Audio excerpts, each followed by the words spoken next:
तो दोस्तों आज जिस सक्सेस से मैं आपको रूबरू कराने वाला हूँ बहुत ही मोटिवेशन भरा उनका जीवन है।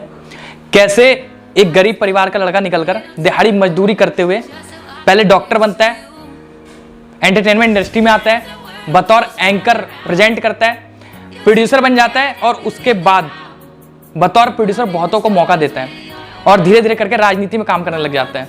तो बहुत मोटिवेशन भरा इनका जिंदगी। आप इस इंटरव्यू को देखिए, मजा आ जाने वाला है। उसके बाद आप इतने मोटिवेट हो जाएंगे कि आप काम करने के लिए ललायित हो जाएंगे। आपको पता चलेगा कि किस तरीके से काम किया जाता है। तो आज मैं आपको जिस सक्सेस से रूबरू कराने वाला हूँ उनका नाम है संजय बाछाड़ साहब।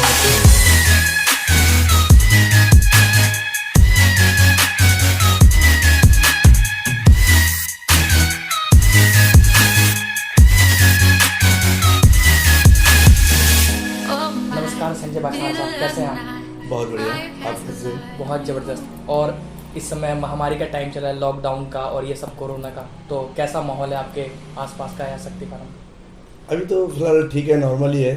बट कुछ दिन पहले एक दहशत की माहौल था और महामारी पहली बार हिंदुस्तान में देखने को मिला।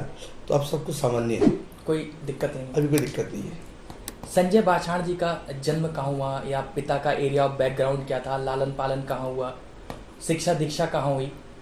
देखिए, मेरा जन्म यहीं हुआ है जी। और पिताजी एक किसान है, मैं किसान घर का बेटा हूँ जी। और मेरा लालन पालन भी यहीं हुआ है और मेरी शिक्षा दीक्षा भी यहीं से किया हमने। स्कूल या कॉलेज का नाम वगैरह कुछ? अब मैंने राजकीय इंटर कॉलेज शक्ति फार्म से किया, मैंने इंटर पास किया मैंने यहाँ। क्योंकि शुरू के दौर में हमारी जो स्थिति थी बहुत ख़राब थी, तो हमने हर तरह के काम किया, हमने हार्ड वर्क किया, हमने जैसा सामने जो काम आया मैं करता गया और मैं कभी काम से पीछे नहीं हटा। जी। पहली बार कब आपको लगा या कब जहन में है कि आपको आर्टिस्टिक फील्ड में जाना है या एंटरटेनमेंट फील्ड में जाना है या फिल्म लाइन में जुड़ना है या उससे काम करना है? देखिए, शुरू से जब मैं ये 95 की बात करूँगा मैं, तब से मेरा मन में आया था कि इस लाइन पे हमको जाना चाहिए, एंटरटेनमेंट लाइन में जाना चाहिए और मुझे एक दिली शौक था कि मैं उसमें जाऊँ। जी। तो जिस दौरान मैंने अपने क्षेत्र में और विभिन्न क्षेत्रों में काफ़ी ऑर्केस्ट्रा करवाया मैंने, जी, जिसमें मैंने होस्ट भी किया। कम से कम 200 स्टेज प्रोग्राम मैंने एज एंकरिंग किया मैंने। जी। तो वहाँ से मुझे लगा कि मुझे इसमें आगे बढ़ना चाहिए। तो एंकरिंग के दौरान जैसे जैसे लोग मुझे मिलते गए, मेरे फिल्म इंडस्ट्री से लोगों से मुलाकात होती गई, जी। अच्छे अच्छे लोगों से मैं मिलता गया, तो मैं इस दिशा में आगे बढ़ता गया। पहली बार आपने जो पहला प्रोजेक्ट किया बतौर प्रोड्यूसर ही क्यों किया? एज एक्टर भी आप आ सकते थे? नहीं, क्योंकि आप तो एंकरिंग कर रहे थे, स्टेज से प्यार था आपको, कैमरे का एक शौक होगा। नहीं, मुझे लगा कि फ्रंट उसमें स्क्रीन से बढ़िया है कि बैक स्क्रीन काम किया जाए, जिससे क्या होगा कि मैं अगर एक्टिंग करता तो मैं अकेला मोटिवेट होता या अकेले को काम दे पाते? नहीं पता। अगर मैं प्रोड्यूसर हूँ तो निश्चित रूप से बहुत सारे लोगों को काम दे पाता। इसलिए मैंने प्रोड्यूस करने का मन बनाया और सबसे पहले मैं हमारे हिंदुस्तान के मुंबई में इम्पा जो सबसे बड़ा जो एसोसिएशन है, मैं वहाँ मेंबरशिप ली मैंने मुंबई से। उसके बाद मैं उत्तराखंड में अपने क्षेत्र में काम करने की कोशिश किया और धीरे धीरे मैं काम करता गया। सबसे पहले मैंने एक लघु फिल्म विवास करके एक मूवी हमने बनाई जी, और बनाने के ठीक बाद में उसको उस दौरान 2019 की बात है, नैनीताल फेस्टिवल में मैं उसको सबमिट किया जी। और सबके आशीर्वाद से मुझे वहाँ पे 4 अवार्ड दिया गया है। बेस्ट ऑफ डायरेक्टर हमारे दत्त जी डायरेक्शन के पार्ट में थे वो। उसके अलावा best of female actor, best of story, सारे अवार्ड मुझे मिला और उत्तराखंड गवर्नमेंट ने भी मुझे बहुत सारे अवार्ड दिए और उसके साथ साथ कुछ नगद धनराशि भी दिया हमको। कितना था वो धनराशि? वो 25,000 का धनराशि हमको बतौर चेक दिया उन्होंने, जिससे हमको प्रमोट होने का और अवसर मिला। कैसा रहता है कि आप कुछ काम कर रहे हों और फिर सरकार भी प्रोत्साहन दे और लोग भी जुड़े, तो कुछ समस्याएं या क्या क्या सामना? बहुत अच्छा लगता है, पर जहाँ पे संसाधन नहीं है, उत्तराखंड में हमारा संसाधन नहीं है, यहाँ काम करने में बहुत दिक्कत होती है हमको। क्या चैलेंजेस हैं? चैलेंज है कि यहाँ पे इक्विपमेंट नहीं है, यहाँ पे टेक्नीशियन नहीं है, यहाँ पे सारी व्यवस्था नहीं है, तो हमको काम करने में काफ़ी दिक्कत होती है इसमें। कभी इन जब जो आप समस्याओं का सामना करते हैं बतौर प्रोड्यूसर, टेक्नीशियंस या इक्विपमेंट या लोकेशंस या फिर आर्टिस्टों के लिए, तो कभी इस विषय पर काम करने की कोशिश की आप? हमने किया कभी, जबकि मैं आपको बता दूं, मैंने अभी जो फीचर में जो बड़ी फिल्म मैंने 3 फिल्म बनाई है अभी तक जी। एक बंगला फिल्म मैंने बनाई है जी, जो प्रेमेर प्रतिदान नाम है और जिसमें बड़े बड़े आर्टिस्टों ने काम किया टॉलीवुड के, जिसमें कुमार सानू जी ने गाना गाया है जी। अनुराधा पौडवाल जी ने गाना गाया है, विनोद राठौर जी ने गाना गाया है। जब मैं उसके बाद बैक उत्तराखंड में आता हूँ तो मुझे लगता है कि उत्तराखंड के जो आर्टिस्ट है, जो कलाकार है, उनको भी आगे बढ़ाया जाए जी। तो इस विषय में मैंने कोशिश किया, लोगों से संपर्क करने की कोशिश की, लोगों को प्लेटफॉर्म देने की कोशिश की। होता क्या है, हमारे उत्तराखंड के जो लोग हैं बिल्कुल सीधा साधे लोग हैं, देवभूमि कहा जाता है। तो यहाँ के लोग जब मुंबई जाते हैं या कलकत्ता जाते हैं तो निश्चित रूप से उनसे ठग के आते हैं, उनको प्लेटफॉर्म नहीं मिलता है, स्ट्रगल करके लोग वापस आते हैं। बिल्कुल। तो हमने सोचा कि उत्तराखंड में क्यों ना उनको अपने घर में प्लेटफॉर्म दिया जाए। तो मैंने अपने इस विचार को आगे बढ़ाया और इस काम करने का मैंने कोशिश किया और स्थानीय लोगों को जितना से ज़्यादा मैं हो सका काम दिया। अभी मैंने हाल ही में एक भ्रांत मूवी जो प्रताप दत्ता साहब डायरेक्टर हैं, प्रताप दत्ता जी उसमें डायरेक्शन का पार्ट देखा है, उसमें मैंने कोशिश की उत्तराखंड के ज़्यादा से ज़्यादा लोगों को काम देने की हमने कोशिश की और दिया भी हमने। जी। कब तक आने वाली है आपकी फिल्म भ्रांत? अभी रेडी है हमारे पास। लॉकडाउन की वजह से हम लोग थिएटर में रिलीज नहीं कर पा रहे। सबसे पहले हम सेंसर कराएंगे, सेंसर बोर्ड हमारे सेंट्रल गवर्नमेंट देखती है, तो वहाँ से हम सेंसर कराने के बाद हम लोग थिएटर में उसको रिलीज देंगे। पिछली जो 3 फिल्में आपने बनाई है जो आप बता रहे थे, क्या वो थिएटर में रिलीज करा पाए थे? हम नहीं करा पाए। हमारे जो प्रेमेर प्रतिदान जो मूवी थी, पहला मूवी, उसका हमने सेंसर करा दिया और यू मार्क का हमको वहाँ से सर्टिफिकेट मिला है जी। मगर उस दौरान कोरोना आ जाने की वजह से पिछले साल उसको हम रिलीज नहीं दे पाए। और OTT प्लेटफॉर्म में हमारी बात हो रही है, जैसे कि OTT प्लेटफॉर्म में ER इंडिया जी, बहुत बड़ा प्लेटफॉर्म है इंडिया में, और उनसे मेरे हर तरह की एग्रीमेंट हो गया कि मैं उनको उस मूवी को सेल करूं और वो अपने स्तर से रिलीज करें जी। बाकी जो हम फिल्म बना लेते हैं या OTT वगैरह पे देते हैं, वो सारी चीज़ें अलग, लेकिन जब हॉल में रिलीज कराने की बात आती है तो जो छोटा प्रोड्यूसर होता है या जो मीडियम लेवल पे काम कर रहा होता है, उनकी फिल्में क्यों रिलीज नहीं हो पाती होंगी? इसलिए नहीं हो पाती है कि एक तो कुछ बड़े प्रोड्यूसर लोग नहीं चाहते रिलीज जी, और एक बात और भी है, फाइनेंशियली है। आदमी मूवी तो बना लेता है जी, फिल्म तो बना लेता है, आदमी एडिट करके कंप्लीट कर लेता है, बट जब रिलीज की बात होती है तो जितना जो फिल्म मेकर लोग हैं, जो लोग कहते हैं, जो उनके साथ हम बैठते हैं, डिस्कस करते हैं, क्योंकि मेरे बहुत फ्रेंड सर्कल मुंबई में, कलकत्ता में, तमाम जगह मेरे लोग हैं, चेन्नई उन्नई में, तो उनसे मेरी बात होती है, जितने फिल्म हम लोग इन्वेस्ट फिल्म मेकिंग में करते हैं जी, उतने पैसे हमको फिल्म के रिलीजिंग के लिए प्रचार प्रसार में लगाना होता है जी। फिर थिएटर में कंडीशन होता है, किसी थिएटर में क्या होता है, वो लोग पार्टनरशिप में काम करते हैं, किसी में वो लोग रेंट पे देते हैं जी, तो एक बहुत बड़ा बजट की आपको तैयारी करनी पड़ती है, इसलिए बहुत सारे लोग उसमें रिलीज कर नहीं पाते हैं।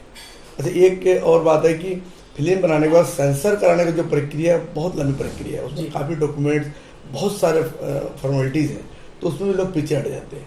ये वजह है कि फिल्म तो लोग बना लेते हैं पर रिलीज नहीं कर पाते लोग। आर्टिस्टिक फील्ड को लेकर या एंटरटेनमेंट फील्ड को लेकर आपकी भविष्य की क्या योजना है? भविष्य में चाहता हूँ कि देखिए, नवंबर में मेरा एक प्रोजेक्ट, मेरा एक प्रोडक्शन मैं स्टार्ट करने जा रहा हूँ जी, जिसमें बॉलीवुड के बड़े बड़े एक्टर्स भी है उसमें। तो मैं चाहता हूँ कि इस फिल्म में, और मेरा मानना यह मकसद है, मैं इससे पहले हमारे तत्कालीन मुख्यमंत्री से मेरी वार्ता भी हुई थी जी, कि मैं चाहता हूँ कि उत्तराखंड के जो टैलेंट है, मैं आपके चैनल के माध्यम से उनको कहना चाहता हूँ कि जो हमारे उत्तराखंड के टैलेंट है, जो भी आर्टिस्ट है, चाहे वो एक्टर हो, एक्ट्रेस हो, चाहे वो सिंगर हो, प्रोड्यूसर हो, या कोई टेक्नीशियन हो, DOP हो जी, सब लोगों को मैं एक आह्वान करना चाहूँगा कि वो आए, हमारे साथ मिलके हमारे प्लेटफॉर्म में काम करें। आप बाहर मत जाइए, वहाँ जाकर ठगिए मत, स्ट्रगल आप करो, मैं आपको प्लेटफॉर्म दूंगा, ना कोई आपको पैसा खर्च करने की जरूरत है, ना ऑडिशन की जरूरत है।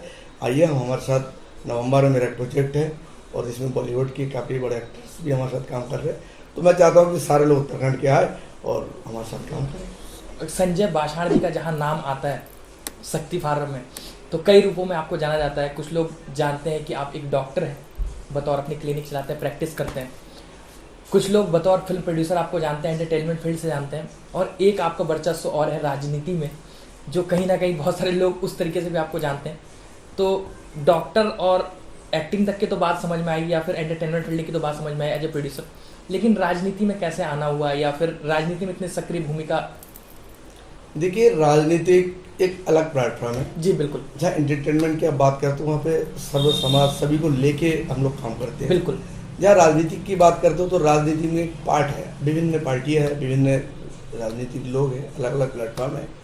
मगर मेरा शुरू से जो एक उद्देश्य था, मेरा राजनीतिक का नहीं था, एक सामाजिक कार्य था, एक सोशल वर्कर के हिसाब से मैंने काम स्टार्ट किया। जब मैं गांव में देखा कि गांव में मुझे काम करना चाहिए, बिल्कुल। तो जहां मेरा जन्म हुआ, जिस गांव में रहता हूं, मैं उस गांव के इर्द गिर्द के गांव में और उसके आसपास जगह में मैंने धीरे धीरे सामाजिक कार्य करना स्टार्ट किया। जी। लोगों के हर सुख दुख में जाना स्टार्ट किया, हर काम में मैं पार्टिसिपेट किया। तो गांव वाले लोगों ने कहा कि नहीं, हमारे बीच में ऐसे प्रतिनिधि भी होना चाहिए जो वास्तविक में काम तो करते हैं मगर जिनके पास कोई पद नहीं है। जी। तो गांव वालों ने मुझे मौका दिया। गांव के युवा, हमारे पे आदर्श युवा आदर्श एक कमेटी थी, उनका मुझे अध्यक्ष बना दिया गया। जी। फिर एक युवा शक्ति क्लब बना जो पूरे शक्ति फार्म को युवाओं को लेके बनाया गया, जी। जिसमें मुझे काम करने का मौका मिला। जी। उसके बाद गांव के लोगों ने मुझे प्रोत्साहन किया और मैं क्षेत्र पंचायत चुनाव में आया और सबके आशीर्वाद से मैं जीत हासिल की और गांव की सेवा करने लगा। उसके बाद गांव के लोगों ने फिर कहा नहीं, आपको आगे बढ़ना चाहिए। तो गांव के लोगों ने मुझे प्रधानी के लिए लोगों ने किया, तो मैं प्रधानी में आया, जी। जीता और फिर गांव का लोगों का काम करने का सेवा मौका मिला, तो मैं करता रहा। इसके अलावा जब मैं काम करते गया राजनीति में, तो मेरी एक पहचान सामाजिक कार्यकर्ता के रूप में होने लगा। जी।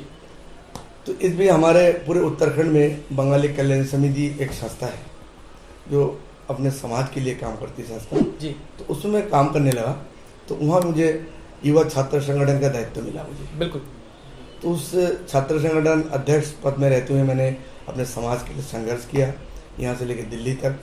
2003 में 2004 में मैं दिल्ली जंतर मंतर में धरना प्रदर्शन किया। अपने एससी आरक्षण की हमने दिल्ली में धरना प्रदर्शन किया। मैंने विभिन्न संगठन में रह के मैं देहरादून में संघर्ष किया मैंने। तो इस तरह से राजनीतिक जीवन मेरा आगे बढ़ता गया। अब फिर कल्याण समिति जो मुख्य जो हमारा पार्ट है, उसने मुझे दायित्व दिया। जी। वर्तमान में मुझे पूरे बंगाली कल्याण समिति का उत्तराखंड का मैं उपाध्यक्ष भी हूँ। एक बंगाली महासभा भी उत्तराखंड में, जो बंगाली समाज के लिए लोग काम करते हैं, जिनके मैं संरक्षक के रूप में मैं काम करता हूँ। तो विभिन्न संगठन में मुझे काम करने का मौका मिला और धीरे धीरे राजनीतिक क्षेत्र में आगे बढ़ता गया। तो भविष्य में हम क्या देखेंगे, आप एंटरटेनमेंट फील्ड में ज़्यादा काम कर रहे होंगे या राजनीति में ज़्यादा काम कर रहे होंगे या अपना प्रैक्टिस चलाएंगे? देखिए, राजनीति अलग विषय है, राजनीति कोई पेशा नहीं है। बिल्कुल। राजनीति का उद्देश्य होना चाहिए आपके पास सामाजिक कार्य, सोशल मूवमेंट आप कितना कर लेते हो, सोशल वर्क कितना कर लेते हो, वो डिपेंड करता है। तो राजनीतिक मेरा उद्देश्य नहीं है कि मैं राजनीतिक करूं। हाँ, जहाँ भी समाज की बात होगी, जहाँ क्षेत्र की बात होगी, मैं निश्चित रूप से आगे बढ़ के अग्रणी लाइन पे रह के काम करूँगा। और एंटरटेनमेंट की जहाँ तक बात है, तो मुझे लगता है मैं लास्ट जीवन तक ये करता रहूँगा। और जो भी हमारे उत्तराखंड में आर्टिस्ट है, जो भी हमारे जो कलाकार हैं, जो टेक्नीशियन है, मैं उनको चाहूँगा कि वो हमारे साथ आए और मिलके हम लोग काम करें, उत्तराखंड में एक नाम उत्तराखंड का रोशन करें। और मैं आपके चैनल के माध्यम से कहना चाहूँगा, मैं उत्तराखंड के गवर्नमेंट से अपील करना चाहूँगा कि उत्तराखंड जो है एक बहुत ही खूबसूरत प्रदेश है, देवभूमि है, और यहाँ पे एक फिल्म सिटी होनी चाहिए। मैं मुख्यमंत्री से मिलकर भी बात किया था, अगले मुख्यमंत्री से मैं बात करूँगा। आपके चैनल के माध्यम से मैं कहना चाहूँगा कि उत्तराखंड में फिल्म सिटी होनी चाहिए।